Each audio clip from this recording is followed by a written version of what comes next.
Falar em talento, eu fiquei chocado com alguns talentos aqui.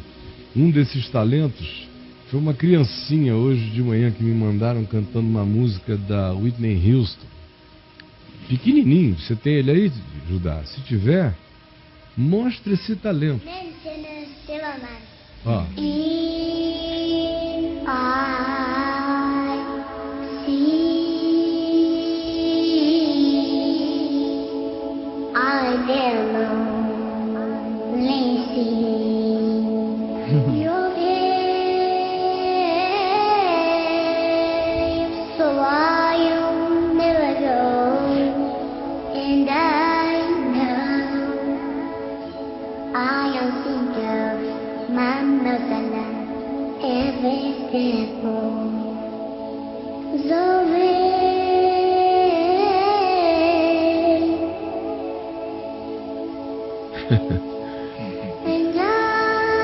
Olha a figura.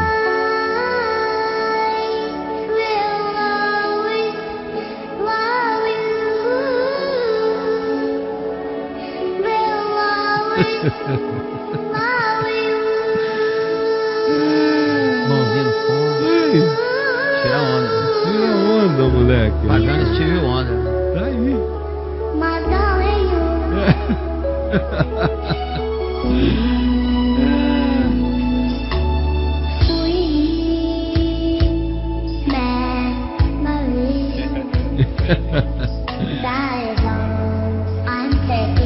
E o interessante é que normalmente criança assim, quando começa a imitar, fica exagerada, né? Mas ele é contido. E tem movimentos adultos. Ele não tá pagando. Não. Tá pagando performance.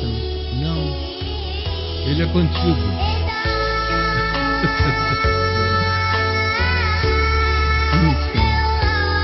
Eu achei muito bonitinho. Eu devo ser um bobalhão, né? Eu já era. Ele tem cara mesmo. Não, eu digo eu devo ser um bobalhão. Ah, você que tá falando dele. Ele tem cara de ser engraçadinho. Ele é engraçadinho. Agora eu já sou um bobalhão, eu já era bobalhão dos meus filhos, né? Aí você vai se enchendo de netos, cara, você fica um bobalhão. É bom. Você fica um otário de amores no coração. E fica até difícil explicar para os outros que ficam esperando que você se interesse só por coisas tão complexas, tão elevadas ou tão profundas. E aí eles se chocam comigo porque eu também me emociono com coisas que os adultos sofisticados, intelectualizados, academizados acham tão idiotados. E eu me comovo com bobagem, cada dia mais. Me comovo com coisas profundas e me comovo com penas ao sabor do vento, fazendo poesias de alegria infantil. E acho cada vez mais gostoso que a alma possa ir ficando leve à medida em que os anos vão passando. Você vai ficando maior do que a adulteza. Porque tem um tempo na vida em que todo o seu esforço é para ficar adulto, para ficar maduro. E às vezes no seu esforço de ficar adulto e maduro, você acaba ficando adulto contra a maturidade. O que é ser um adulto contra a maturidade? É o adulto pedrado, que faz da adulteza uma carga, um volume, uma densidade imposta. E perde todas as capacidades lúdicas, todas as capacidades da fantasia. A gente vê como a adulteza vai crescendo contra a própria maturidade na vida humana, quando você lembra de você mesmo, se você um dia foi uma criança cheia de imaginação, e hoje uma criança pede a você para construir uma história para ela, e você tem a dificuldade de montar a história, às vezes é porque no esforço de você realmente se tornar logo um adulto, você desconstruiu os ambientes da fantasia e da criação lúdica na mente, né? E eu sou filho de uma família onde a narrativa sempre teve um papel preponderante. O meu avô paterno, João Fábio, era um contador de histórias.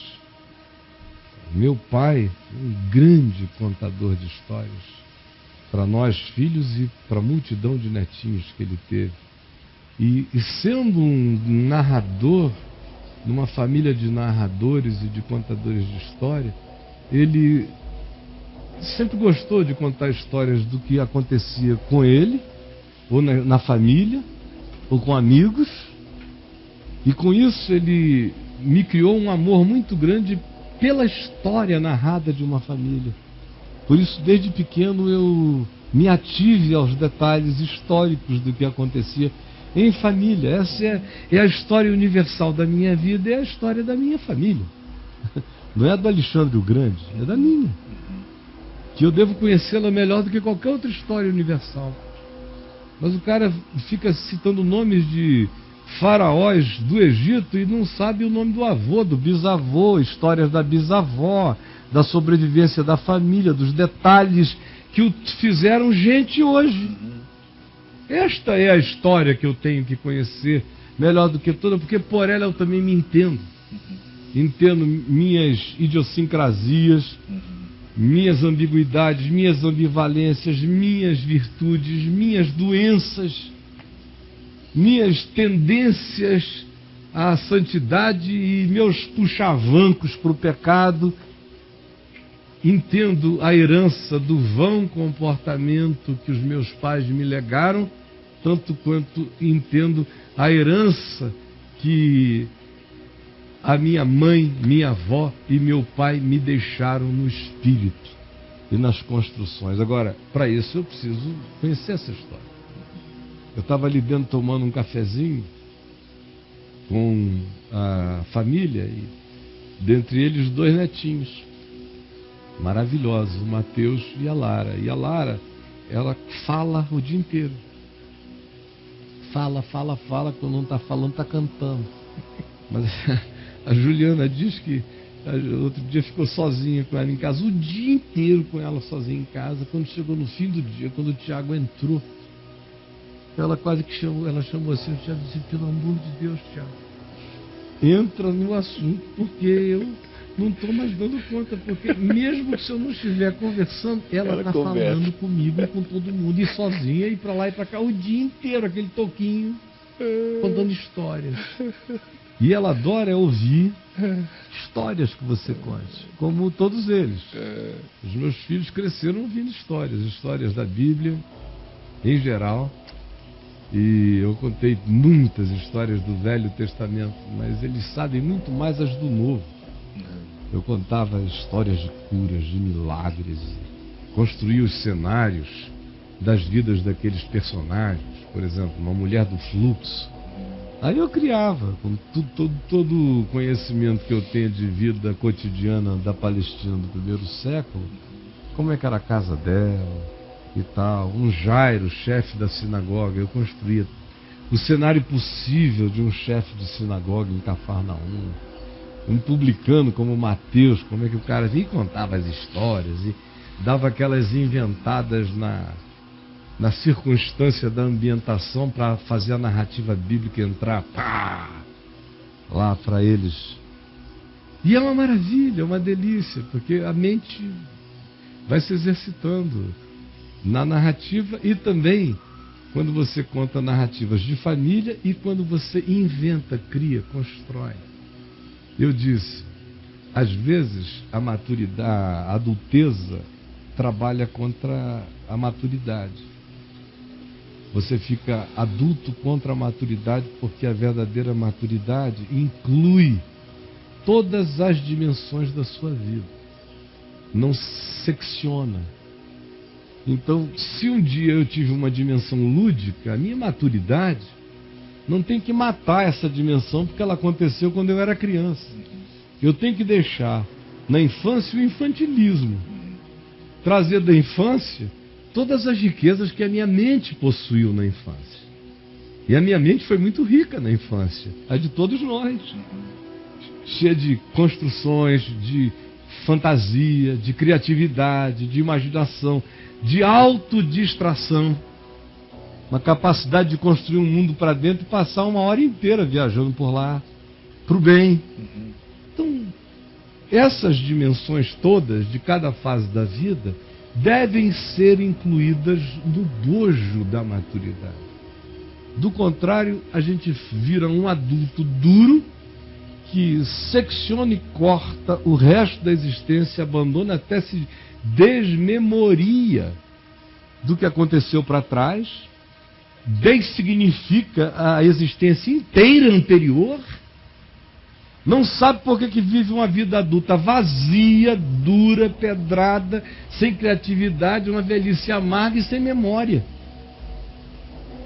Meu Deus, enquanto isso se paga psicanálise e psicologia para todo lado e os caras não aprendem, uma das coisas mais básicas que toda psicologia deveria ensinar é: não fuja da sequência da sua história. É a única maneira de você transformar acontecimentos desagradáveis de um tempo em assimilações não traumatizadas na vida. É quando você não deixa de tratar aquilo como parte da sua existência. Ao invés de dizer, não quero nem pensar, para isso eu não olho, foi feio demais, eu esqueci. Não, foi feio na hora, hoje já não é. Eu cresci, eu mudei, eu amadureci, eu fiquei adulto. E o que foi ruim daquilo me foi lição, e o que possa ter sido bom me foi também lição. E eu sou um ser único e resolvido. Isto é ser resolvido.